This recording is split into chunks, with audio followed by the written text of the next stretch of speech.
हमारे पास knowledge universities में भरा पड़ा है, आपको डेली नॉलेज मिलेगा आपको, बट ये जो कम्युनिकेशन का एक तरीका है ये हमारी किसी यूनिवर्सिटी में भी नहीं सिखाया जाता। देखिए, हमारा निज़ाम तालीम तो सारा चल रहा है रट्टे के ऊपर। आपने किसी का लिखा हुआ फिर उसके ऊपर किसी और का लिखा हुआ आपने वो याद करके मुंतकिल करके आ जाना, इससे बेहतर तो उसमें कुछ नहीं। सर मुझे ये बताएं कि ऐसी खवातीन जिनकी शादियां होने वाली हैं, ये जो लड़कियां ये कभी स्कूल्स गई नहीं, अच्छे इंग्लिश मीडियम स्कूल्स गई नहीं, तो उनको कैसे अपनी चंद दिनों में इंग्लिश को बेहतर कर सकती है? देखिए, इंग्लिश एक तो दुनिया की आसान तरीन ज़बान है। जी। प्रॉब्लम सबसे बड़ा ये है कि जब आप अपनों के सामने अपनों से अंग्रेज़ी सीख के बोलते हैं तो वो कोई आपको कभी एक्सेप्ट नहीं करेगा। सर ज़िंदगी ख़त्म हो जाती है जब लोगों का ब्रेकअप हो जाता है। उस ब्रेकअप के दौर से निकलने के लिए इंसान को बड़ी तगोदो करता है। कोई ऐसी चीज़ है जो उसको हेल्प कर सकती है इसमें निकलने में? जब खातून छोड़ती है तो वो छोड़ने से पहले छोड़ चुकी होती है, और वो जिस दिन कहती है ना मैंने छोड़ दिया आप तुम्हें और अब मैं तुम्हारे पास नहीं आऊँगी, उसका मतलब ये होता है कि वो उसका सफ़र तमाम हुआ।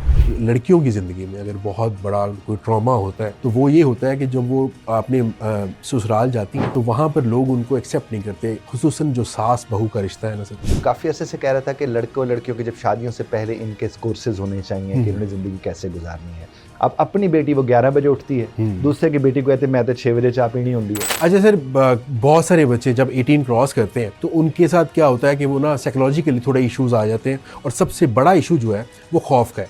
खौफ का बेहतरीन हल ये होता है कि आप उस खौफ का सामना करें बार बार। अब बड़े लोगों ने जब बार बार एक चीज़ को सामने लेकर आए हैं, और आज अगर वो कहेंगे कि हमारी नस्ल इससे क्या सीख रही है, तो भाई सिखाया तो आपने है कि कोई भी लड़की है या लड़का है। आपको पता है आज तो बहुत आम है ना, लोग एक दूसरे को रज के धोखे दे रहे हैं। अस्सलाम वालेकुम, मैं हूं अहमद फरीद और आप देख रहे हैं न्यू प्लस। आज के गेस्ट हमारे बहुत ही खास हैं बिकॉज उनके नाम के जैसा उनका काम भी सूफियाना है। बिकॉज वो आपको बता सकते हैं कि आप जिंदगी कैसे गुजारें, किन असूलों पर चलकर आप खूबसूरत ज़िंदगी गुजार सकते हैं।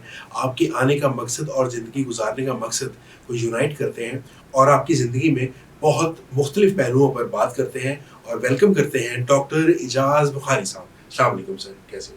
वालेकुम सलाम, शुक्रगुजार अल्हम्दुलिल्लाह। सर मैं आपका फ़ैन तब बना जब आपके मुख्तलिफ पॉडकास्ट मैंने देखे, और आपका जो कम्युनिकेट करने का एक अंदाज़ है वो डिफरेंट है थोड़ा सा, बिकॉज उसमें सॉल्यूशंस होते हैं रादर दैन कि आप सिर्फ प्रॉब्लम्स के बारे में बात करें। तो सर मैं इजाज़ साहब, मैं सबसे पहले शुरू करूँगा और आपसे पूछूंगा कि हमारी कम्युनिकेशन लेवल जो होता है उसको बेहतरीन कम्यूट करने के लिए हमें कौन कौन से ऐसे स्टेप्स हैं जो हमको फॉलो करने हैं, और एक अच्छा आप कह सकें कि आपका जो सुनने वाला है वो आपको सुने भी और इस चीज़ को माने भी कि आप ठीक कह रहे हैं।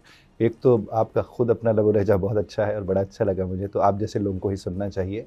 दूसरे मैं आपसे अर्ज़ करूँ कि माज़ी बईद में जो फिल्म्स हुआ करती थी या ये जो रेडियो शोज़ हुआ करते थे, उसके अंदर जो लबो लहजा और आवाज़ जो हुआ करती थी वो आजकल सुनने को नहीं मिलती। वो बड़ी खनक होती थी, वॉइस कमाल होती थी। हाँ जी। और उसमें जो असातिज़ा होते थे वो ज़ाहिर है वो नोक पलक संवार के आपको बैठाते थे, ऐसे नहीं होता था कि आप जाके कैमरे के आगे। बिल्कुल। तो आज भी नौजवान जो लोग हैं वो अगर पुराने दौर के उन फिल्म्स को सुने, देखें, बेशक ना उन्हें सुनना शुरू कर दें, वो देखें कि अगर वो दुख का लफ्ज़ इस्तेमाल करते हैं तो वो लहजे में दुख आ जाता था, वो सुख का इस्तेमाल करते थे तो लहजे में सुख आ जाता था। इसलिए वो उनकी अदाएँ जो होती थी वो कारी होती इसीलिए थी, गज़ब के सदाकार होते थे। और मैं अक्सर कहता हूँ ये शुजात हाशमी साहब, अल्लाह उन्हें अपने हिफ्ज़-ए-मान में रखे, बीमार है सुना है आजकल, बहुत गज़ब की आवाज़, बड़ा कमाल लहजा। ज़िया मुहियुद्दीन साहब, तारिक अज़ीज़ साहब, तो ये जो लबो लहजे हैं अगर आप उन्हें सुनेंगे तो आप बेहतर कर सकें। और जो भी अपनी कम्युनिकेशन को बेहतर करना चाहता है, क्योंकि सुनने से बोलना जुड़ा है। बिल्कुल ऐसी। जब आप सुनेंगे अच्छे लोग, अच्छे लोगों को सुनेंगे तो अच्छे लोगों की नकल करेंगे। तो सर अगर मैं आपसे बात कर रहा हूँ लेट्स सपोज, तो मेरी जो आवाज़ है वो 30% मेरे ख्याल में इस चीज़ पे होता है कि आपकी आवाज़ पे 30% आप रिलाई करते हो। अदर दैन दैट आपके एक्सप्रेशंस और आपके जो हाथ के आपके जेस्चर्स हैं वो बड़ा ज़्यादा इंपॉर्टेंट रोल अदा करते हैं। तो उस पर बताइए सर। ये वही सर, मैंने आपसे जब कहा ना अदाकारी की बात मैंने आपसे की, तो उसमें ज़ाहिर है ये सारे एक्सप्रेशन आ जाते हैं, तो अदाकार एक्सप्रेशन के साथ करता है। आप अगर माटी की मूरत बने रहेंगे तो उसका तो ज़ाहिर है कोई उसका किसी पे असर नहीं होगा। आपके लबो लहजे के साथ साथ आपकी बॉडी लैंग्वेज, इसका बहुत बड़ा किरदार होता है आपकी ज़िंदगी में। और इसी तरह से आप जब आपने देखा जब तकारीर के लिए बच्चों को तैयार किया जाता है, उसमें बताया जाता है कि ये शेर पे यूं मुक्का मारना, यूं करना है, तो बता ये रहे होते हैं। इस तरह आपका चलना, उठना, बैठना, ये सारे के सारे उसमें है। और मैं यहाँ पर आपको अर्ज़ करूँ कि वो एक मेहरीबियन रिसर्च है 1971 में वो आई थी, तो उसमें 50+% जो उन्होंने बताया, उन्होंने कहा आपका दिखना, अभी बोलना नहीं है। ओके, तो 37 अपने आप को कैरी कर रहे हो, आपके जनाबे वाला, लिबास, जनाबे वाला आपका लिबास, लबो लहजा, आपका उठना बैठना, और लहजा आ जाता है 37%। उन्होंने कहा ओके, कि आपकी आवाज़ का जो उतार चढ़ाव है, rise and fall of your tone है, और कोई 3% आपका नॉलेज होता है। और आप देखिए हमारे यहाँ 100% सिर्फ नॉलेज होता है। बिल्कुल, हमारे यहाँ नॉलेज तो बस वही है, बिल्कुल, जो हम लोगों के ऊपर ऐसे फेंकते रहते हैं उसको। तो हमें जिस चीज़ को समझने की जरूरत है कि तो हर शख्स अपना एक रोल मॉडल तलाश करे, जो समझते हैं, जिसके साथ आइडियलाइज करे, हाँ जी, जिसको भी, जिसका लबो लहजा अच्छा है, जो कि पहनता अच्छा है, लगता अच्छा है, जिसकी आवाज़ के साथ साथ उसकी अदाएं भी गज़ब की हैं, वो हर शख्स को देखना करना है, जो सबको पसंद होते हैं अपने दौर के लोग। अभी भी आज के इस दौर में जो लोग आपको पसंद हैं, जिनको आप समझते हैं कि उनके जेस्चर्स ठीक हैं, आप उनको ये देखने के, ये पढ़ने से नहीं आएगा, बिल्कुल, कम्युनिकेशन का ताल्लुक पढ़ने से, दिखने से आप देखेंगे उसको प्रॉपर्ली, जनाबे वाला, इमिटेट करने की कोशिश करेंगे, इमिटेट करेंगे। आपके जो कलर कॉम्बिनेशंस होते हैं, वो आपने देखा कि ये कलर कॉम्बिनेशंस अच्छे हैं, तो आप उन्हीं कलर कॉम्बिनेशंस को अपनाना शुरू कर देते हैं। तो ये कम्युनिकेशन का मतलब सिर्फ ये नहीं है कि आप बोलते कैसे हैं, ये नॉन वर्बल भी उसके अंदर शामिल है, जिसकी तरफ आपने सारे इंग्रेडिएंट्स हैं। बिल्कुल, इससे बाहर तो आप निकल नहीं सकते। सर, ये मैंने अभी 48 लॉज ऑफ पावर में पढ़ा था कि आपके जो फेशियल एक्सप्रेशंस हैं, आप किसी को भी सिर्फ फेशियल एक्सप्रेशन से आप किसी को मुतासिर भी कर सकते हैं, अपना अंदर ना दिखाना चाहें वो भी आप फेक भी कर सकते हैं। तो आपकी जो फेशियल एक्सप्रेशंस हैं आजकल के दौर में, ये बड़ा वाइटल रोल अदा कर रहे हैं। आप बजा फरमा रहे, इसके लिए इंडेक्स भी इस्तेमाल किया गया था लफ्ज़ के, ये जो आपका फेस होता है ये इंडेक्स होता है कि आपके अंदर क्या चल रहा है, ये सब का सब जाहिर करना शुरू कर देता है। तो इसमें तो कोई दूसरी राय नहीं है। और बहुत से लोग जो होते हैं, ये जो झूठ पकड़ने के माहिरीन भी होते हैं, वो बेशक दिल के साथ इधर की चीज़ें लगा के बैठे होते हैं, लेकिन उसके बावजूद वो आपके फेस को देख रहे होते हैं। आपके जो इंटरव्यूवर होते हैं वो भी क्या देखते हैं, ये जो बात कर रहा है, क्या ये बात इसके चेहरे के साथ तालमेल खा रही है कि नहीं खा रही। तो इसका मतलब इसका तो बहुत बड़ा किरदार होता है। यहाँ तक कि छोटे बच्चे आप देख रहे हैं, वो अपने फेस एक्सप्रेशन से ही तो अगले से जाकर मोहब्बत ले लेते हैं, चीज़ ले लेते हैं, जिस तरह की होती है। कुछ होते मार के आते हैं और आके रिपोर्टिंग ऐसी करते हैं अपने अब्बा को कि वो जो मार पहले खा के बैठा होता है, वो एक और फैंटी खाने को तैयार होता है आपके साथ, क्योंकि रिपोर्टिंग उस तरह पर हो चुकी होती है। तो ये जो फेस को एक्सप्रेशंस का फेक करना भी लोग इसको फेक भी करते हैं, खासतौर पर खातिन या हजरात के दरमियान जो रिश्ते ताल्लुकात होते हैं उसमें भी ये चीज़ देखने को मिलती है। सर, मैं आपकी बिल्कुल बात सही है, सॉरी काट रहा हूँ, मैं ये जानना चाहूँगा सर, हमारे पास नॉलेज यूनिवर्सिटीज़ में भरा पड़ा है, आपको डेली नॉलेज मिलेगा, आपको मतलब बहुत सारी बुक्स आपको पढ़ने को मिल जाएंगी, आप नॉलेज तो गेन कर लोगे, बट ये जो कम्युनिकेशन का एक तरीका है, ये हमारी किसी यूनिवर्सिटी में भी नहीं सिखाया जाता, और किसी स्कूल में भी कोई ऐसा सब्जेक्ट नहीं है जिस पे ये हो सके। आप बजा फरमा रहे हैं। देखिए, हमारा निज़ाम तालीम तो सारा चल रहा है रट्टे के ऊपर। जी सर। आपने किसी का लिखा हुआ, फिर उसके ऊपर किसी और का लिखा हुआ, आपने वो याद करके मुंतकिल करके आ जाना, इससे बेहतर तो उसमें कुछ नहीं है। प्रेजेंटेशन का जहाँ तक ताल्लुक है, पहले कभी हुआ करते थे वो जो जुमेरात वाले दिन होते थे कि वो ट्यूटोरियल्स उन्हें बोलते थे जी, उन दिन होते थे कि लोग आते थे, इकट्ठे होते थे, शेर सुना रहे हैं, ये एक्सप्रेशन बिल्कुल। अच्छा, अब वो भी जाहिर है उस तर्ज पर नहीं रहे।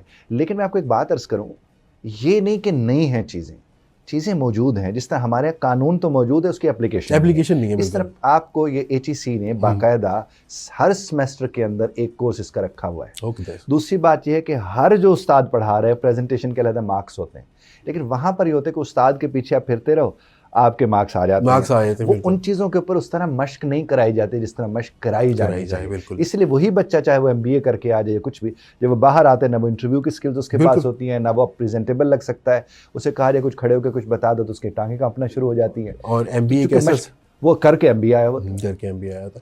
यही अगर तालीम का निज़ाम जो है सर इंडिया में देखा जाए, तो उनके क्रिकेटर्स को भी आपने देखा होगा, बड़े फ्लुएंटली वो इंग्लिश बोल रहे होते हैं। हालांकि इंग्लिश को मयार नहीं है, बट आजकल पूरी दुनिया में ये चलता है, आपको इंग्लिश नहीं आती तो लोग आपको वैसे भी आउटडेटेड समझते हैं। तो सर मुझे ये बताएं कि ऐसी ख़वातीन जिनकी शादियां होने वाली हैं और वो कोई अपर मिडिल क्लास में उनकी शादियां होने वाली हैं, तो वहाँ और ये जो लड़कियां हैं, ये कभी स्कूल्स गई नहीं, अच्छे इंग्लिश मीडियम स्कूल्स गई नहीं, तो उनको कैसे अपनी चंद दिनों में इंग्लिश को बेहतर कर सकती हैं? देखिए, इंग्लिश एक तो दुनिया की आसान तरीन ज़बान है। जी। अब जो ज़बान आसान तरीन है, उसको इसका मतलब सीखना भी आसान होगा।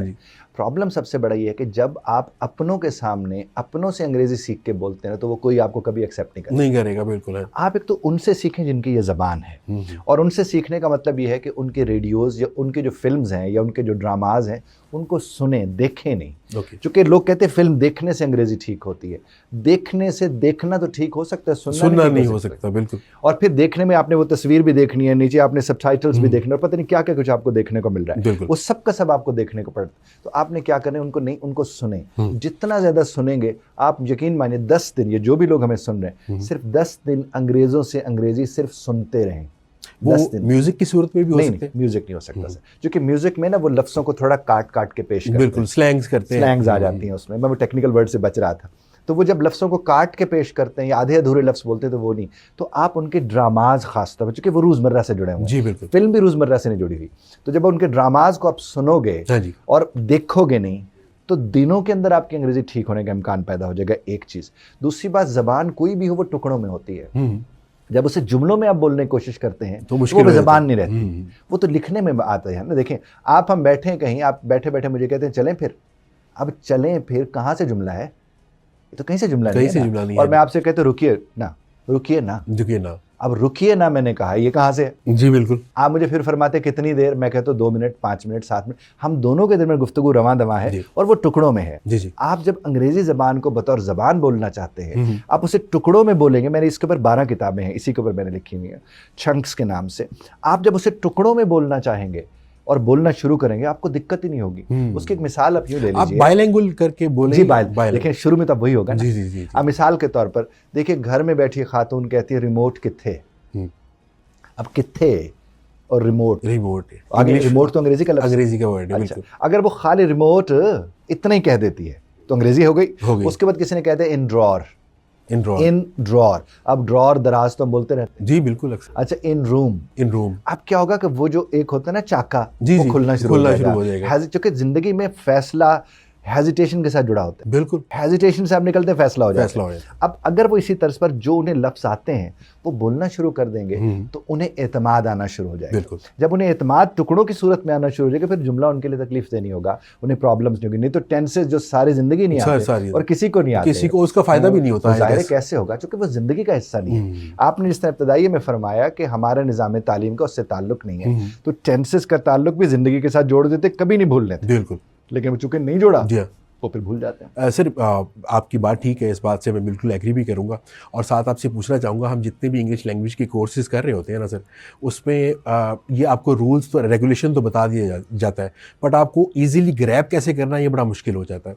तो मैं आपसे पूछूंगा, उन लड़कियों के लिए जिनकी अभी शादी होने वाली है, उनके लिए कोई 5 ऐसे सेंटेंसेस जो वो रट लें और ज़रा अपने ससुराल में जाके थोड़ी उनकी अंग्रेज़ फीलिंग आए, तो इस पर आप कोई से 5 जुमले जो आप कहेंगे कि रोजमर्रा के यूजेबल है। मैं आपको एक बात अर्ज करूं, वो 5 जब मुक जाएंगे ना तो बड़ा मसला होगा। तो इसलिए देखिए, इंटरव्यू में भी खास तौर पर मैं कोई बात अर्ज करूं, एक तो जब भी आप किसी इदारे को ज्वाइन करते हैं ना, हमारे पास भी बच्चे जो कि हम पे गुज़िश्ता 30 बरस से अंग्रेजी ही सिखा रहे हैं, तो हमारे पास भी जब लोग आते हैं तो उन्हें हम ये कहते हैं कि जो आप सीख रहे हो वो आप इस तरह से सीखें कि आपके मेंबर्स ऑफ द फैमिली को फिर किसी इदारे जाना ना पड़े। सीखना कहते भी सीखना। हाँ जी बिल्कुल। अब जब ये लोग कहते हैं कि सर हम यहाँ तो सीख रहे हैं, वहाँ जाके किसके साथ बोलें, तो हम उनसे कहते हैं कि उनको बोलना सिखाएं जिनके लिए आप बोलना सीख रहे हैं। अब हमारी बेटी बहनें जो हमें सुन रही हैं, जिनका आप जिक्र बार बार फरमा रहे हैं, अगर वो उनको सुनना शुरू कर देंगी जिनकी ज़बान है, तो वो बहुत सलीके से बोलना शुरू, बड़ी आसानी से ग्रैब कर लेंगे। और अगर वो उनसे सीखेंगी तो वो कभी ये नहीं रटेंगी जुमले, क्योंकि अगर वो रटेंगी तो वहां जाकर 5 जुमलों के बाद तो बात खत्म हो जाएगी। और आजकल तो बहुत सी ऐसी फिल्म्स भी चल रही हैं जिसमें 5 जुमलों के बाद इज्जत खराब हो जाती है। हाँ जी बिल्कुल सही बात है। अच्छा सर, अब जिंदगी के ना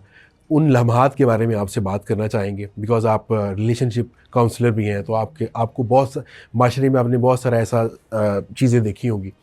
सर, ज़िंदगी ख़त्म हो जाती है जब लोगों का ब्रेकअप हो जाता है, आइदर वो अपनी वाइफ से हो, अपनी फियांसे से हो, या एक्सेट्रा कोई भी। उस ब्रेकअप के दौर से निकलने के लिए इंसान को बड़ी तगदो करता है, मगर क्या कोई ऐसी चीज़ है जो उसको हेल्प कर सकती है इसमें निकलने में?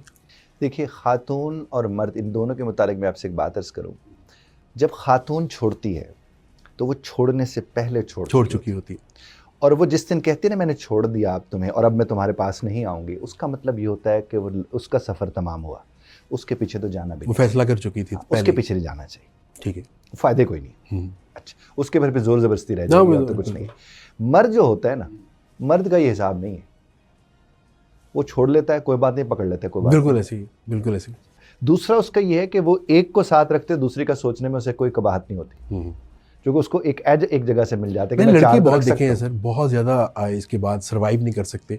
कुछ लोगों की डाइवोर्सेज हुई और आज तक वो शादी नहीं कर सके इस खौफ के साथ कि दोबारा हमारे साथ ऐसा ना हो। ये एक खौफ तो होता है, लेकिन एक ईगो भी हर्ट हुई होती है। बिल्कुल, खौफ कम होता है उसमें, ईगो ज़्यादा हर्ट हुई होती है कि ठुकराया हुआ मैं किसी के पास कैसे किस तरह से। बिल्कुल बिल्कुल ऐसे ही। मैं जिस पहलू की तरफ आपका तवज्जो दिलाना चाह रहा हूँ, आपके सामीन नाजरीन की भी, कि एक चीज़ को समझ लें कि औरत जब आपको छोड़ दे उसके पीछे नहीं जाना चाहिए, वन थिंग। और मर्द अगर आपको छोड़ दे तो उसके पीछे जाए, जो कि वो वापस आ जाता है, वापस आ जाएगा। अच्छा, लेकिन वो ये ना समझे कि वो आपके पास वापस आ गए तो किसी और के पास नहीं जाएगा। उसके ऑप्शंस बहुत हैं उसके पास ऑप्शंस रहती हैं।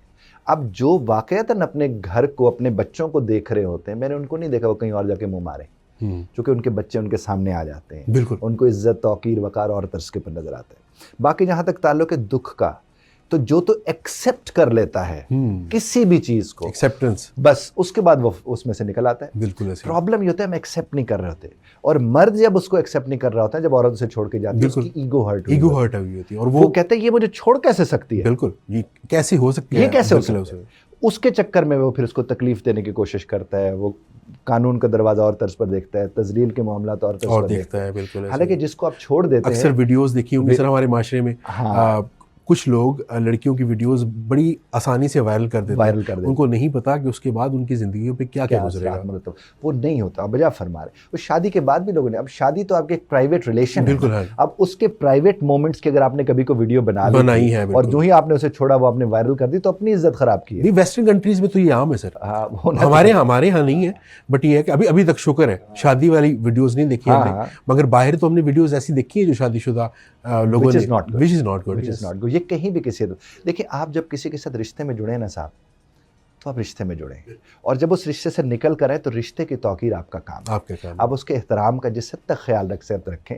और औरत तो है ही भरम, बल्कि इसके लिए किसी ने कहा था मक्की दी छल्ली है जी, यानी इतने पर्दों में छुपी हुई वज़ात है। तो आप तो उसका एहतराम जितना करते हैं उतना आप बताते आप काबिल एहतराम है। बिल्कुल। अक्सर आपने देखा होगा सर, बदतमीज़ जो मर्द है वो तो एक औरत बर्दाश्त कर जाती है कि जी कोई मसला नहीं, मेरा मियाँ थोड़ा सा बदतमीज़ है, मगर एक बदतमीज़ या आप कह लें गुस्से वाली औरत मर्द बर्दाश्त नहीं करता। ये हमारी सोसाइटी का तजाद किस लिए है? देखिए बुनियादी तौर पर वो जो एक सोसाइटी बनी हुई है ना, वो वालिद की तरफ से एक वालिद होता है, जिसके लिए टेक्निकल अंग्रेजी का लफ्ज़ भी इस्तेमाल होता है, पैट्रियार्शियल सोसाइटी। उसमें होता है कि मर्द कहते हैं कि मेरी कोई बेइज्जती नहीं कर सकता, मैं कर सकता हूँ। अच्छा, तो ये एक फॉल्ट है ना, इगोइस्टिक जो लोग ज़ाहिर है, ये सारे मर्द ऐसे हैं, तकरीबन ऐसा हिसाब है, तकरीबन ऐसे।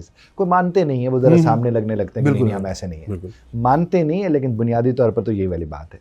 जहाँ तक चीखने चिल्लाने वाली औरत की बात जब हम करते हैं, तो चीखता चिल्लाता वो मर्द भी अच्छा नहीं लगता, वो नहीं लगता। तो जब मर्द अच्छा नहीं लगता तो वो जो जिसके साथ नाजुकी जुड़ी है, वो डेलिकेसी है उसके साथ, बिल्कुल, वो कैसे अच्छी लगेगी? ऑब्वियसली नॉट, अच्छी तो नहीं लगेगी, बट एक्सेप्टेंस तो है ना हमारी, मर्द की है, औरत की नहीं है। मर्द को ये मर्द को करना है, नहीं करेगा तो आज जो नहीं कर रहे वो भुगत रहे हैं सर। देखिए एक दौर और था, आज इस दौर में तू नहीं तो कोई और सही वाले मामला बड़ी तेजी से बढ़ गए, और औरत को बहुत शऊर आ गया है, उसको अपने राइट्स पता है और वो बड़े तरीके से इन चीज़ों पे अमल भी कर सकती है। देखिए जो तो रब ने उसको हक दिया है उसका हम सबको एहतराम करना चाहिए, लेकिन उसकी आड़ में उसे लिमिटेशंस को ख़राब भी नहीं करना चाहिए। सर इन्हीं रिलेशंस को देखते हुए आज तक अगर कोई ज़िंदगी में, लड़कियों की ज़िंदगी में अगर बहुत बड़ा कोई ट्रॉमा होता है तो वो ये होता है कि जब वो अपने ससुराल जाती हैं तो वहाँ पर लोग उनको एक्सेप्ट नहीं करते, खुसूसन जो सास बहू का रिश्ता है ना सर, इस पर बहुत ज़्यादा मैंने टॉपिक्स पढ़े हैं, बहुत ज़्यादा चीज़ें पढ़ी हैं सर, आज तक इसका सोल्यूशन नहीं दे सके कि अगर वो सास की हद तक तो हम ना जाएं, वो लड़की वो अपना ले वो चीज़ें, तो उसके घर के रिलेशंस बेहतर हो सकते हैं। जी मैं आपको अर्ज़ किए देता हूँ, चूँकि मैं काफ़ी अर्से से कह रहा था कि लड़कों लड़कियों के जब शादियों से पहले इनके कोर्सेज होने चाहिए कि उन्होंने ज़िंदगी कैसे गुजारनी है, क्योंकि उनको तजुर्बा तो नहीं होता, फिर वो लोग अपने हिस्से का तजुर्बा उनके ऊपर करते हैं जो इर्द गिर्द के लोग होते हैं। अब उसके बाद मैंने पिछले कुछ अरसे से शुरू किया कि समधियों को ज़रूरत है ट्रेनिंग की, क्योंकि उन्हें नहीं संभाले उनसे जा रहे आजकल के बच्चे, उन्हें वो लगता है जो हम जिस तरह थे इस तरह ये होंगे तो वो तो इस तरह बिल्कुल भी नहीं होंगे, वो हो ही नहीं सकता, क्योंकि उनके पास अब एक्सपोजर बहुत ज़्यादा है आज के बच्चे के पास। जब एक्सपोजर का मतलब होता है कनेक्शंस उसके अब बहुत ज़्यादा हैं। पहले उसे होता था इस चार दीवारी से मैं निकलूंगी तो मेरा क्या होगा, अब वो चार दीवारी के अंदर ही 100, 150, 500 लोगों के साथ जुड़ी हुई खातून है, यख जुड़े हुए हजरत हैं, तो उन्हें अंदाज़ा है कि तू नहीं तो ऐसा मेरे लिए मसला नहीं है। तो अब छोड़ने के लिए जो चीज़ें पहले सोचनी पड़ती थी अब वो सोचनी नहीं पड़ती। मगर सर कुछ ऐसे रिलेशंस होते हैं, वो टॉक्सिक रिलेशन जिन्हें कहते हैं, कि आप सोसाइटी और फैमिली पीयर्स प्रेशर की वजह से आप उनसे दूर तो नहीं जा सकते, मगर आप घुट घुट के अजियत से जी रहे होते हैं। घुट घुट के अजियत से एक तो बिल्कुल नहीं जीना चाहिए। देखिए, अगर एक बीवी बैठ के ये कहती है कि मैंने अपने शौहर के साथ बैठ के बाहर मामला तय करने हैं कि यहाँ हमने फेक करना है ज़्यादा चीज़ों को। अब मिसाल को अगर शौहर कहते हैं तुम्हें तो पता है अम्मी तो ऐसे कह सकती है ना, तो फिर उसके बाद शौहर को भी ये मानना चाहिए कि इसकी अम्मी भी ऐसे कह सकती हैं, बिल्कुल मामला ठीक होना शुरू हो जाएंगे। बिल्कुल, इस तरह से बहनें हैं, अच्छा इसने कल परसों तरसों चले जाना है ना। अब एक मिसाल के तौर पर मैंने एक खातून थी, मैंने उनको थोड़ा इस तरह का मशवरा दिया। वो क्या करती थी, वो जब बाहर जाती थी अपने हस्बैंड से अपने 2 सूट लेके वो अलग रख लेती थी और फिर उसे कहती कि एक सूट अम्मी का और एक बहन का, जो कि उनके घर में एक बहन थी, मैंने उनका ले लेती और आकर कहती अम्मी जी के इन्होंने मैंने बड़ा किया। अच्छा, मैंने कहा नहीं अम्मी जी के लिए सूट लेते हैं, बहन के लिए लेते हैं, हालांकि वो 2 ले चुकी होती थी सूट। बिल्कुल। वो जब सामने रखती थी अम्मी उठा के अपना या बहन का, कहती नहीं तू पहन तेरे, वो कहती मैं 3-3 सूट 6 साल लेती रही हूँ इनसे। अच्छा, वो मुझे इस तरह से मेरे सिलसिला हो जाता, चूंकि वो फेक करना होता था इन रिश्तों को। और ये जेन्युइनली ऐसा करना भी चाहिए। लेकिन नुकसान तो किसी का नहीं है इसमें। हाँ जी, आप बदतमीजी तो नहीं कर रहे हो आप, और इससे परे भी नहीं हो रहे हो आप। देखिए, खास तौर पर जब इसको बीवी समझती है ना इस चीज़ को और अपने हस्बैंड को हेल्प आउट करना शुरू कर देती है, तो सूरत हाल मुख्तलिफ होना शुरू हो जाती है। मैंने पिछले दिन इसके ऊपर लिखा, आजकल ना छोटे घरों में, जो छोटे मोहल्लों में घर हैं, क्योंकि उसमें जॉइंट फैमिली है, हाँ जी, तो वो बाहर निकल कर औरत जाती है वॉक करने अपने हस्बैंड के साथ और फिर दुखड़े सारे सुनाती है, क्योंकि घर में तो सुना नहीं सकती। हालांकि जॉइंट फैमिली आप क्या समझती हैं, बेहतर है या? जॉइंट फैमिली सिर्फ उस सूरत में बेहतर है जब प्राइवेसी का ख्याल रखा जा रहा हो। जब नई दुल्हन के कमरे में सारे भाई जाके बैठेंगे टीवी का मैच देखने के, नया टीवी आया है। नहीं, आज तो सर आजकल तो मेरे ख्याल में मोबाइल पर टीवी बड़ी स्क्रीन का अपना एक मजा होता है, मिलकर मूंगफलियां भी खाएंगे, वो सारा कुछ करेंगे। इस तरह अगर खातून सास अगर वो अपनी बहू के वॉशरूम में नहीं जाती और उसके बेडरूम के ज़्यादा चक्कर नहीं लगाती, बड़ी अच्छी ज़िंदगी गुजर जाती है। अब अपनी बेटी वो 11 बजे उठती है, दूसरे की बेटी को कहते मैं तो 6 बजे चाय पीनी होती है। तो ऐसी सास के लिए आप कुछ मुफीद मशवरे देना चाहेंगे? देखिए, नफ्सियात का मैं आपको बताऊं, नफ्सियात अवेयरनेस के ऊपर अब बात कर रही है। आपने देखा होगा बड़े अरसे पिछले से मेंटल हेल्थ के ऊपर बात हो रही है, वेलनेस के ऊपर बात हो रही है, क्योंकि अब लोग इमोशनल इंटेलिजेंस के ऊपर बात कर रहे हैं। तो वो जो सास है वो बुनियादी तौर पर वो उस तरह जहनी हालत उसकी नहीं है, वो जहनी तौर पर हेल्दी उस तरह से नहीं है, क्योंकि सास भी कभी बहू थी वाला सीन तो नहीं है। नहीं, वो तो बस क्या। तो आपसे मैं कह रहा हूँ कि उसको आपने एक चीज़ जहन में रखनी है कि सास को एजुकेट होने की ज़रूरत है। और अगर आज की लड़की ये समझ ले, वो दुखी नहीं होगी, वो कहेगी कि ये चूंकि मेंटली हेल्दी नहीं है इसलिए ये मुझे नुकसान दे रही है, तो वो जाके एजुकेट करे, एजुकेट उसको कर सकती है। और वो एजुकेट कैसे करती है कि वो उनकी चीज़ों का असर लेना छोड़ दे कि ये मेंटली हेल्दी हो तो ये तो ऐसी बात करे ही ना, ये तो वही तवीज़ है जो दांत के नीचे रखना पड़ता है। नहीं, उससे वो खुद भी ठीक होती है। देखिए, मैं कहता हूँ दुनिया की कोई ताकत आपको हर्ट नहीं कर सकती जब तक आप उसे मौका नहीं, इजाज़त ना दें। आप किसी के छोटे बच्चे होते हैं, उनके पास ये अवेयरनेस होती है। आप देखिए, आप छोटे बच्चे को घूम फिर रहे हैं, आप उसे धप मार दें, वो दौड़ता हो जाएगा, वहाँ पर जाकर दांत निकालेगा और हम सड़के रह जाएंगे। हम कहेंगे इसको तकलीफ़ क्यों नहीं हुई? इसका मतलब जो आपको तकलीफ़ देता है आप वो तकलीफ़ ना लेकर उसे तकलीफ़ दे सकते हैं। बिल्कुल। तो अगर ये चीज़ एक बहू, एक बेटा या सास या बाकी लोग रिश्तेदार समझना शुरू कर दें तो वो बात और तर्स की करेंगे। लेकिन हमारे यहाँ वो नहीं, बहुत ज़्यादा ट्रेनिंग की ज़रूरत है। अज़ियत है सर हमारे यहाँ। उन औरतों के लिए क्या आप मशवरा देना चाहेंगे जो बिहा के तो बेटी बना कर आते हैं मगर उसके बाद उसका जीना मुहाल कर देते हैं? उन औरतों के बारे में अपने, एक तो हमारा सर डोमिनेंस बहुत है ना कि माँ है और माँ का बहुत दर्जा है, तो उसी दर्जे के अंदर अंदर तो दूसरी लड़की आई होती है वो बेचारी पिस के रह जाती है। इस पर आप क्या कहेंगे? बहुत अच्छी आपने बात की है और बड़ा अच्छा आपने इसको, जुमला भी बड़ा शानदार आपने बोला है। मैं आपसे एक बात अर्ज़ करूं कि जिसको प्रॉब्लम है ना, सोल्यूशन उसको ढूंढना है। ऐसे ही है ना? बिल्कुल ऐसे। अब अगर बहू को प्रॉब्लम है तो सोल्यूशन उसे ढूंढना है, और अगर वो ये सोल्यूशन ये ढूंढे कि ये किसी तरह ठीक हो जाए तो ये तो नहीं होना, कभी नहीं। आप किसी को चाहिए नहीं कर सकते और फिर वो उम्र के उस हिस्से में चले गए जिसमें वो भी मान बैठे कि अब हम बदल कुछ नहीं हो सकता, कुछ नहीं हो सकता। मैं आपको एक बात अर्ज़ करूँ, मैं अक्सर जब बुजुर्गों से बात करता हूँ तो मैं उनसे अर्ज़ करता हूँ कि जब ये आप कहते हैं कि हुण मेरे तो बर्दाश्त नहीं होता या मुझसे बर्दाश्त नहीं होता, तो मैं उनसे कहता हूँ कि आप ही से तो बर्दाश्त होना चाहिए, क्योंकि आपको बर्दाश्त करते इतने बरस बीत गए, एक्सपीरियंस। तो जिसको बर्दाश्त करते इतने बरस बीत गए वो तो एक्सपर्ट हो जाते हैं बर्दाश्त करने में। तो उसने तो बर्दाश्त करके हमें सिखाने के बर्दाश्त कैसे बर्दाश्त, लेकिन वैसा नहीं होता, क्योंकि उन्होंने भी अपने बुजुर्गों से ये सुना था कि अब मुझसे बर्दाश्त नहीं होता, वो उसका रेप्लिका होता है। तो ये जो बहू है या जो बेटा है, इन लोगों को चाहिए ये एक तो एक्सपर्ट्स को सुने, फ्री इन्हें एक्सपर्ट्स मिल जाते हैं यूट्यूब के पे ऊपर, बहुत ज़्यादा इसके ऊपर, तो उसमें अपने केस से मुताबिक जो ही वो कुछ गूगल करेंगे उन्हें बहुत कुछ मिल जाएगा। दूसरा, ये एक्सपर्ट्स के पास जाएं और उनको बताएं कि हमें इमोशनली इंटेलिजेंट बनना सिखाएं, कैसे हम कर सकते ताकि हैं, हम कैसे हमें अवेयरनेस में वो चीज़ें आए, हम उसे रेगुलेट कैसे करेंगे, और ताकि फेक आउट करना कोई गुनाह नहीं है, कोई गुनाह नहीं है, क्योंकि आप नुकसान के लिए नहीं कर रहे, एक भलाई बल्कि के लिए नुकसान से बचने के लिए कर रहे हैं कि आपकी जात का नुकसान नहीं होगा तो उन्हें भी उसके वजह से नुकसान नहीं होगा। और उसमें जब तक ये दोनों मिलकर नहीं करेंगे तब तक ये ठीक नहीं हो सकता। उसमें हस्बैंड को भी देखना होता है, खातून को भी देखना होता है कि दुनियावी तौर पर तो उनकी ज़िंदगी ठीक हो रही है। आपके नज़दीक माँ का ज़्यादा हक है या औरत का, बीवी का ज़्यादा ये हक? सबसे बड़ी खूबसूरत जो हमारे मज़हब ने हमें बताया है, उसने हमें बड़ा क्लियर कट सबके हुकूक बता दिए। प्रॉब्लम क्या होता है कि जिस तरह आपने फरमाया ना, जब आपने कहा कि उनके एहतराम के चक्कर में वो भुगतना शुरू हुए, तो ये एहतराम को समझना है। बेशक वो किसी मजहबी रहनुमा के पास जाके बैठे, हाँ, बिल्कुल, वो उनसे जाकर बात करके आए कि देखिए बात करने का तो मुझे हक है ना, मैं बात तो उनसे बात तो कर सकती हूँ। दूसरी बात है कि अपनी प्राइवेट लाइफ में, प्राइवेट मोमेंट्स में वो अपनी बीवी को अपनी मोहब्बत का जिस तरह हो सके यकीन दिलाए, और उस मोहब्बत में ये जुमला रख दे कि ये सब कुछ भी इसलिए हमें देखना पड़ रहा है क्योंकि हम एक दूसरे के करीब रहना चाहते हैं। जब वो ये बात उसको इंश्योर कर देगा, औरत मोहब्बत है, इसमें कोई शक ही नहीं है, क्योंकि उसके अंदर ममता रखी हुई है शुरू से ही है।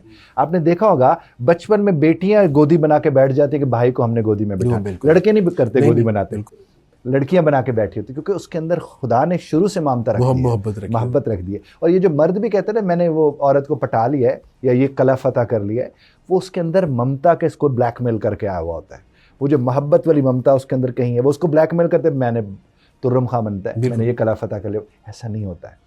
तो आपको और हमें ये खास तौर पर इसी प्रोग्राम के जरिए बताने कि उन लड़कियों को, उन लड़कों को एजुकेशन की जरूरत, एजुकेट हों, वो नफ्सियाती एतबार, बिल्कुल सही बात, कि वो ठीक नहीं होंगे, हमें अपने आप को ठीक रखना है ताकि हम खराब ना हो। मतलब आपके कहने का मकसद जहाँ तक मुझे समझ आई है कि आप किसी को जाके चेंज नहीं कर सकते, आपको खुद चेंज होना है, और अगर चेंज बेहतरी के लिए आपको फेक आउट भी करना पड़े तो ज़रूर करें इस पर। बिल्कुल। तो सर इसी चीज़ से हम आगे निकलेंगे, और ज़रा आपने आजकल देखा होगा सर, ये एहसास कमतरी है हर पेरेंट्स में कि उनका बच्चा जो है ना सर इंग्लिश मीडियम स्कूल बेहतरीन से बेहतरीन पढ़े। उसके लिए वो बेचारे अपने अखराजात को कम करके बच्चे को बेहतरीन इंग्लिश मीडियम स्कूल्स में डाल देते हैं। तो आपके नज़दीक क्या इंग्लिश मीडियम स्कूल्स इतने इंपॉर्टेंट हैं? मैं तो होम स्कूलिंग के हक़ में हूँ ज़्यादातर, और मैं कहता हूँ अगर आपके घर में अगर आपकी वालिदा 5वीं जमात तक पढ़ी हुई है तो फिर आप बच्चों को अच्छी तरह वो पढ़ा सकते हैं। मैंने उसके ऊपर फार्मूलाज भी बनाए, काम भी कर रहा हूँ उसके ऊपर एक अरसे से। और मैं अक्सर वालिदैन को, हमारे हर हफ्ते हम फ्री सेशन कराते हैं जिसमें 20 का ग्रुप होता है वालिदैन का, और हम उन्हें बताते हैं कि आप अपने बच्चों को कैसे पढ़ा सकते हैं। फिर चूँकि ज़्यादातर बच्चे स्कूल जा जो रहे हैं, उसकी बुनियादी वजह ये है कि वो जो खातून 1 साल 1.5 साल बच्चे के साथ रात को जागी थी ना, वो उसका बदला लेने के लिए कहते ये जाए और मैं सो जाऊं। आजकल जैसे मोबाइल दे देते हैं बच्चों को, भी गैर मुनासिब फेल है। मोबाइल देना तो इंतहाई गैर मुनासिब फेल है ना। ये वो फिर वही बच्चे बाद में कहते हैं इन्हें एहसास नहीं हमारा, उसको एहसास है, वो तो मशीन के साथ कम्युनिकेट करता रहे, उसको तो एहसास नहीं होगा। दूसरे स्कूल अगर आप भेजते भी हैं अपने बच्चे को, तो कितने इंग्लिश मीडियम स्कूल्स हैं जिनके बच्चे अंग्रेज़ी बोल रहे हैं, या कितने इंग्लिश मीडियम स्कूल्स हैं जिनके बच्चे उस तरह से ध्यान और ख्याल रख रहे हैं। तो आपके बच्चे का पैसे लेके कोई ख्याल क्यों रखे, ये बात हमें समझ नहीं आती। मुझे अपने बच्चे का खुद ख्याल रखना। और खातून खाना भी अगर अपने बच्चों को और कुछ ना सही अगर स्कूल भेजना भी है, कोई डिसिप्लिन का नाम लेते हैं, कोई सोशल जो वजूहात, तो फिर अपने घर में वो जो मोहल्ले की बाजी के पास भेज देते हैं, या वो तो ना भेजो ना, बिल्कुल आप खुद मत भेजो, खुद उनके साथ बैठो। अगर वो उस उम्र में सीख सकता है तो आप तो उससे बड़े हैं, ज़्यादा अच्छा सिखा सकते हैं, तो आप उसके साथ उनको जोड़ें। बाकी किसी भी चीज़ को अगर आप स्टेटस बना लेते हो तो वो तो आपको नुकसान ही देती है, वो चाहे अंग्रेज़ी ज़बान हो, चाहे वो अंग्रेज़ी स्कूल हो, चाहे वो कोई भी बहुत बड़ा स्कूल आपके बच्चे के किरदार में इतने इफेक्ट नहीं डाल सकता जितना आप खुद डाल सकते हैं। देखिए मेरे पेरेंट्स को खुद सीखना होगा कि कैसे हमने डिलीवर करना है, कि इन्होंने ज़िंदगी कैसे गुजारनी है। और ये होम स्कूलिंग इसलिए तो शुरू हुई है, अब तो करोड़ों की तादाद में दुनिया में होम स्कूलिंग। जी सर, अब तो ज़्यादातर देखा वेस्ट में तो सारा होम स्कूलिंग शुरू हो गया। तो उसकी बुनियादी वजह ये है कि उन्हें इस चीज़ की समझ आ गई, इदराक हो गया कि स्कूल भेजने से कुछ फ़र्क नहीं पड़ेगा। अब इसका मतलब पड़ेगा तो आपसे खिलाफ है, आपसे पड़ेगा। बेशक आप भेजें, लोग डिसिप्लिन के लिए सोशलाइज बच्चे करते हैं, जी बिल्कुल, और बहुत सी वजूहात हैं, तो मैं उनको ये नहीं कह रहा कि नहीं भेजें, वो जहाँ भेज रहे हैं उनको मुतमईन है, भेजते रहें, लेकिन वो खुद अपना जो अटैचमेंट है, अपना कम्युनिकेशन स्टाइल अपने बच्चे के साथ वो ज़्यादा से ज़्यादा बेहतर करें। अदब व आदाब सिखाएं, मेहमानों के सामने कैसे बात करनी है, बाजार में कैसे बात करनी, क्योंकि स्कूल ये चीज़ें नहीं सिखाता, वो तो रट्टा लगवाते हैं और बस। अच्छा सर, बहुत सारे बच्चे जब 18 क्रॉस करते हैं तो उनके साथ क्या होता है कि वो ना साइकोलॉजिकली थोड़े इश्यूज आ जाते हैं, और सबसे बड़ा इशू जो है वो खौफ का है। और हमारे पास सिर्फ एक ही खौफ है जो फियर ऑफ हाइट है, उसके अलावा जितने भी खौफ है ये इंसान का दिमाग तख्लीक करता है। तो इस पे आप क्या कहेंगे, वो बच्चे जो वाकई ही इस एज में गुजर रहे हैं खौफ से, उनके लिए कोई साइकोलॉजिकल सिर्फ मेडिसिन ही हैं या वो कुछ इनसे बेहतर किसी और तरीके से निकल सकते हैं? देखिए, face is to face life, face तो दिया इसलिए कि ज़िंदगी को चेहरा कराया जा सके। खौफ का बेहतरीन हल ये होता है कि आप उस खौफ का सामना करें, बार बार आप उससे निकल आते हैं। आप देखिए, एक बच्चे को आप कहते हैं कि इस कमरे में जिन है, भूत है, और वो उस कमरे में चला गया है, वो डर जाएगा। और अगर उस कमरे के उसे 10 चक्कर लगा दें, वो कहे जिन की ऐसी की तैसी, वो तो है ही नहीं, चूँकि वो 10 दफ़ा उस कमरे के अंदर चला गया है। इस तरह से एक दफ़ा एक खातून थी, वो मुझे कहने लगी कि एक स्टोर है हमारा, वहाँ जब भी जाते बच्चा चीखना शुरू कर देता है और वो चिमट जाते हैं मेरे साथ। तो मैंने उनसे कहा कि आप उसी कमरे में उसे लेकर जाएं, लाइट ऑन रखें, उसके साथ लेकर जाए, लेकिन दरमियान में कोई चीज़ नहीं रखिएगा और आप स्विच के करीब रहिएगा। आप जो ही लाइट ऑफ करेंगे वो दौड़ के आपको चिमटेगा जी, उसे पता है आप वहाँ पर मौजूद हैं। 3 दफ़ा वो आपको दौड़ के चिमटेगा, तीसरी दफ़ा आपने खिसक जाने वहाँ से, और तीसरी दफ़ा वो दौड़ा नहीं, वो दौड़ा इसलिए उसे पता था कि माँ वहाँ मौजूद है। बिल्कुल। तो इसका मतलब उसे वो एहसास, तो इस तरह आहिस्ता आहिस्ता से निकल। स्टेज फियर है, आप स्टेज के जितने फियर्स हैं, आप 4, 5, 8 दफ़ा स्टेज पे चले जाएं, फियर खत्म हो जाए, फियर खत्म हो जाते। बिल्कुल, ये तो है। तो इसका मतलब जब जिस चीज़ से आप डर रहे हैं आप उसे करना शुरू कर दें, खौफ वैसे खत्म हो जाता है। बहुत सारे ऐसे खौफ होते हैं जो आप फेस करने से प्रॉब्लम्स बढ़ जाते हैं। मिसाल के तौर पर सर, मिसाल के तौर में आप अपने बाप से खौफ है, अपने पेरेंट्स से खौफ है, आप डरते हैं उनसे किसी बात को करते हुए, तो अगर आप उनसे थोड़ा सा लहजा ऊंचा करके बात करेंगे तो आपके लिए मुश्किलात पैदा हो जाएंगी। आग कर देते हैं सर, बजा वो तो मेंटली हेल्दी नहीं होते जो आग करते हैं। कहाँ आग किया जा सकता है, बस ऐसे ही। मैं आपको यहाँ इसका अर्ज़ करूँ कि अगर आपको लगता है आपका लहजा ऊंचा हो सकता है, तो आप अपने लहजे की प्रैक्टिस करके बाप से बात कर सकते हैं। तो इसका मतलब हल हर चीज़ का मौजूद है। खौफ तो है हम सबके साथ, और खौफ बड़ी ज़बरदस्त ताकत भी है। बिल्कुल, आपको बचाता भी है, बहुत से दूर भी रखता है आपको, लेकिन आप खौफ को पॉजिटिवली यूज़ करें। अब देखिए, इत्तकुल्लाह है, यानी अल्लाह से डरो। इसका मतलब ये नहीं कि अल्लाह खुदा ना खास्ता को खौफनाक खौफ, बिल्कुल, यानी वो तो यार के रूठने का खौफ है ना, यानी मेरे रब से मुझे मोहब्बत, मेरी यारी, मेरी दोस्ती इस तरह की है कि कहीं मुझसे नाराज़ ना हो जाए, मुझे बस इस बात का खौफ। इस तरह का खौफ तो आपको करीब करेगा रब के। तो हमें कुर्बत वाले खौफ की बात करनी चाहिए ना, वो वाला खौफ तो आपका बहुत अच्छा शानदार होता है। अब बच्चे को प्रेजेंटेशन देने का खौफ है, वो 8-10 दफ़ा प्रेजेंटेशन की मशक करेगा, खौफ खत्म हो जाएगा, ठीक हो जाएगा उसमें। वो उसको इंटरव्यू का, मैं तो अक्सर कहता हूँ ये जो अगर हफ्ते वाले दिन कहीं शादी हो और आपने सूट शूट पहना वो शादी वाला, तो आप 4-5 जगहों पे वैसे इंटरव्यू देने जा सकते हैं, क्योंकि आप 2 पीस तो आपने पहना हो। तो अगर ज़्यादा शादियों का खौफ हो तो शादियों की तरफ जाना चाहिए। ऐसा तो नहीं, वो तो खैर एक से ही उतर जाता है। अच्छा, वो तो जो शादियों का खौफ है ना, वो एक से ही उतर जाता है, आपको सही समझ आ जाती है कि आपको नए रिश्ते में बंधने की ज़रूरत है या नहीं है। सर, माइंड नेगेटिव थॉट्स बहुत ज़्यादा सोचता है, बिकॉज एक नेगेटिविटी है ना, तो उनको बहुत अच्छी तरीके से जज़ब कर लेता है। और एक ही इंसान OCD का जो शिकार होते हैं सर, वो एक ही थॉट बार बार आता है, तो उनके लिए कोई साइकोलॉजिकली या कोई साइंस ने कोई चीज़ उनके लिए मुतारिफ करवाई है? मैं आपको पहले तो नेगेटिव थॉट्स का बताऊं कि 60,000 से लेकर 6 लाख तक नेगेटिव थॉट्स हम में से हर शख्स को विजिट करते हैं एक दिन में।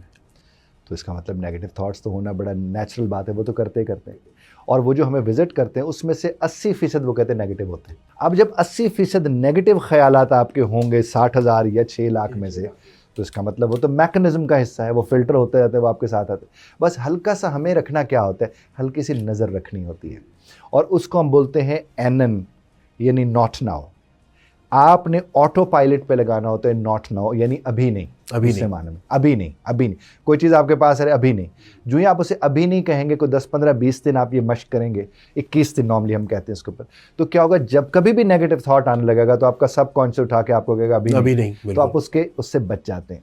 दूसरी बात यह है कि अगर आप किसी से भी बात करने में 10 से 30 सेकंड का वक्फा ले लेते हैं, तो आप नेगेटिव थॉट को फिल्टर करके पॉजिटिव में इंश्योर कर सकते हैं। दूसरा, आप उससे मुतासर नहीं होंगे। तीसरा, आप रिस्पॉन्ड कर रहे होंगे, आप रिएक्ट नहीं कर रहोगे।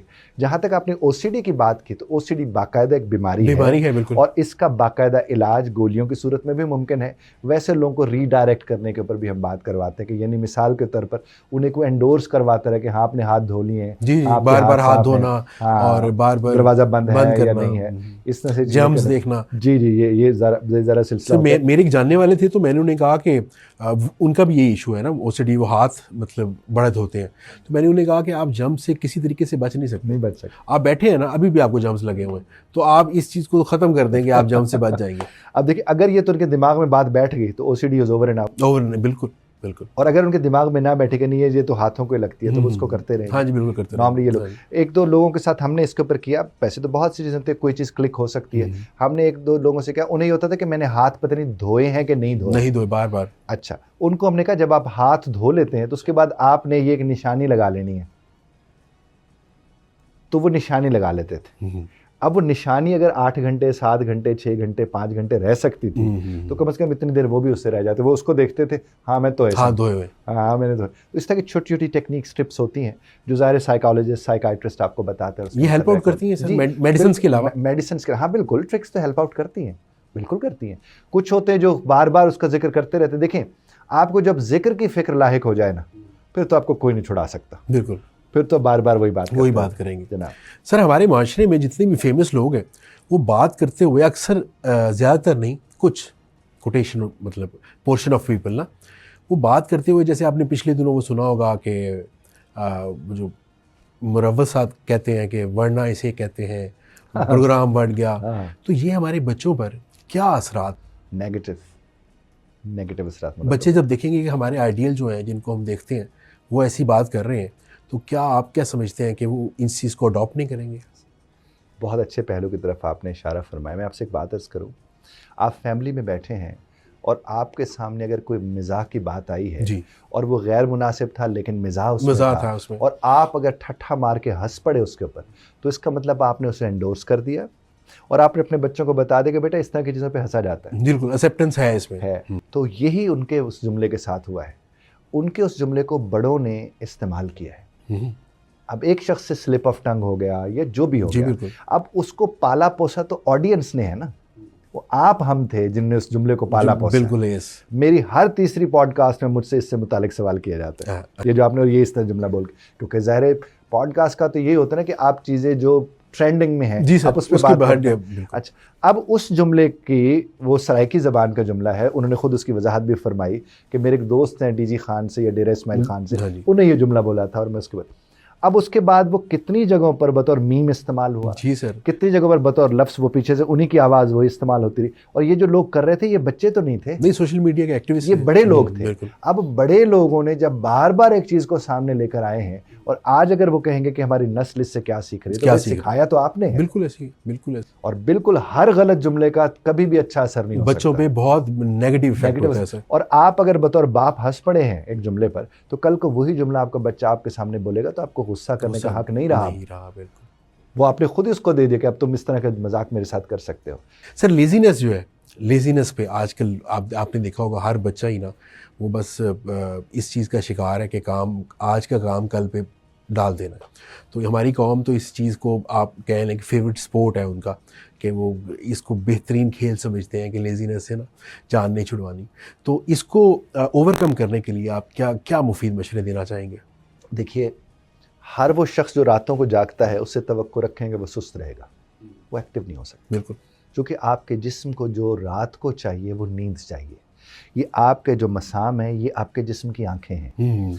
इन आँखों को तारीकी चाहिए रात को आराम करने के लिए, और इन्हें दिन की रोशनी चाहिए इनकी तवानाई के लिए। अब आप अगर अपने बच्चों को इशा के बाद या इशा वाला जो भी टाइम है, उस टाइम में अगर आप अपने बच्चों समेत आप भी सो जाते हैं और उन्हें भी सुला देते हैं, और आप तहज्जुद के करीब उठते हैं, आप जिस भी मज़हब से ताल्लुक़ रखते हैं, आप अपनी इबादत करते हैं, उस वक्त बैठ के आप अपने काम पे लग जाते हैं। यकीन कीजिए 10 बजते बड़ा टाइम लग जाता है कि 10 ही नहीं बज रहे होते, और फिर इंसानी जिस्म एक्टिव होता है।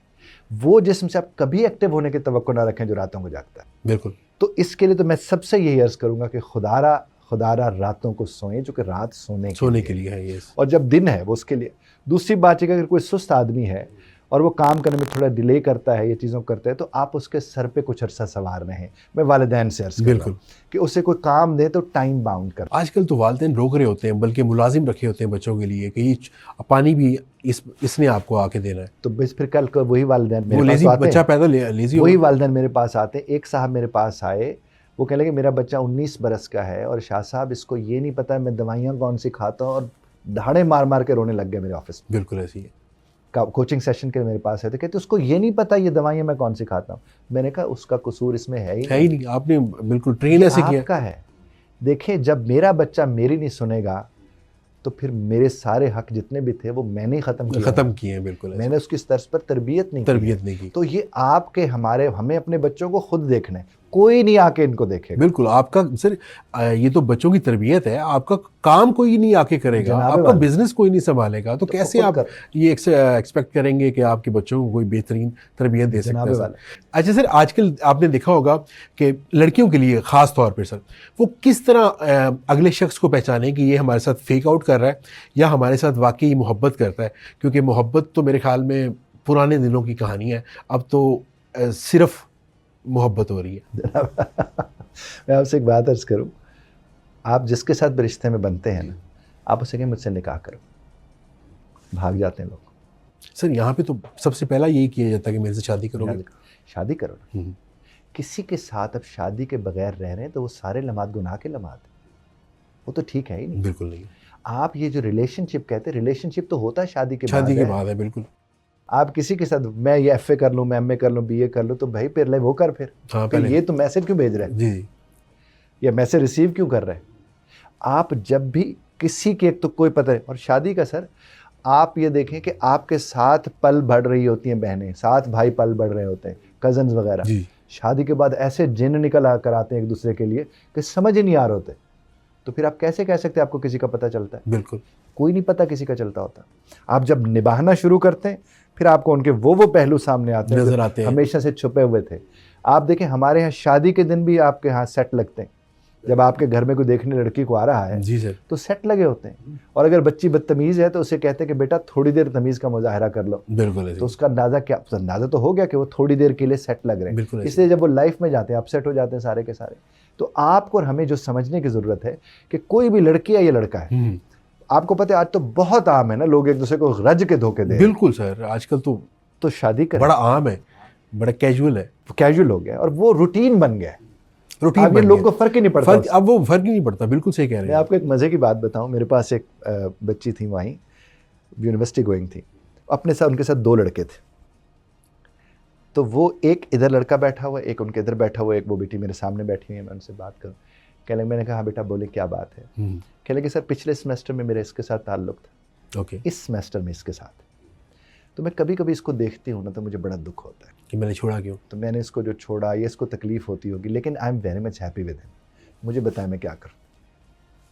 अब आप देख लीजिए फरीद मियाँ। बिल्कुल सर, कि मैं कुछ देर को, तो जाहिर है हम जिस दौर के लोग हैं ये बात तो हम सुन ही नहीं सकते सर, हजम ही नहीं होती। नहीं होती। अच्छा मैंने खैर थोड़ी देर अपने आप को वो काम डाउन किया। मैंने कहा हाँ बेटा, मैंने तो पहले तो आपका शुक्रिया अदा करता हूँ कि आपने मुझसे ये बात की है। ये बात आप और किस से कर सकते हैं? मुझे कहने लगी सर किसी से नहीं कर सकते, ना भाई से, ना माँ से, ना बाप से, ना दोस्तों से, इसलिए मैं आपके पास आई मैसेज। तो मैं कह रहा हूँ कि कितने बड़े चैलेंजेस हैं हमारे उन बच्चों को भी इस वक्त, और उनको सुनने वाला कोई नहीं है। सब उनके ऊपर ब्लेम का वो टिकर लगा के। बिल्कुल, पेरेंट्स को जाके बताएंगे तो वो यूनिवर्सिटी जाना बंद करा देंगे। हाँ जी, तो हमें पेरेंट्स फ्रेंडली नहीं है उतने, उनको पता नहीं है आई गेस। जिसका भाई दोस्त बन जाए ना जिस लड़की का, वो बाहर दोस्त ही नहीं बनाती, और वो लड़का भी बाहर दोस्त नहीं बनाता। इससे अगर माँ बाप आपके साथ है, आपके दुख दोस्त बन जाए, चीज़ों के आपके साथ सुन रहे हैं, दोस्त तो खैर माँ बाप बन नहीं सकते, एक रह जाता है थोड़ा सा। अगर आप माँ बाप को नहीं कह सकते ना, थोड़ा सा क्वेश्चन अगर दे दें आप फ्रेंडशिप वाला, तो आसान हो जाता है जिंदगी। अपने आप को आपसे बात करने लगे, हमें जज नहीं किया जाए, जजमेंटल नहीं है। इतना हो जाए तो फिर बहुत बेहतर हो जाते हैं। तो उनसे भी मैं ये कहूँगा कि शादी के अलावा कोई रिश्ता नहीं होता, और मोहब्बत शादी के बाद होती है। शादी से पहले कोई मोहब्बत नहीं होती सर। वो जो खलीलुर रहमान कमर ने कहा था उस औरत के लिए जो 2 टके की थी, उसके बारे में आप क्या कहें? खलीलुर रहमान कमर ने तो बहुत सौ के लिए नहीं, उस औरत के लिए जो आपको मतलब धोखा देती है, उसके बारे में फिर भी औरत के लिए ये लफ्ज़ इस्तेमाल नहीं करना चाहिए। उस रिलेशन के लिए मेरे ख्याल में आप उस देखिए आप रिलेशन को तो कह सकते हैं ना कि उसकी आपको वैल्यू नहीं थी। धोखा कब कौन देता है? जब आप धोखा खाने लायक होते हैं। धोखा तो दिए ही उसे जा, जब तक धोखा खाने वाले हैं तब तक धोखा देने वाले हैं। तो उस रिश्ते में भी हमने उस पहलू को इस साइड पे रखा कि वो क्यों उसके पीछे जा रहा था। नहीं, बीवियां जो होती हैं, ज़्यादातर नहीं होता, ये बड़ा स्मॉल पोर्शन ऑफ में देखा गया है कि बीवियां छोड़ जाती हैं अपने खावंदों को, तो वो खावंद मिजरेबल ज़िंदगी गुजारते हैं। इस पे आप क्या कहेंगे? वो मेंटली हेल्दी नहीं होते।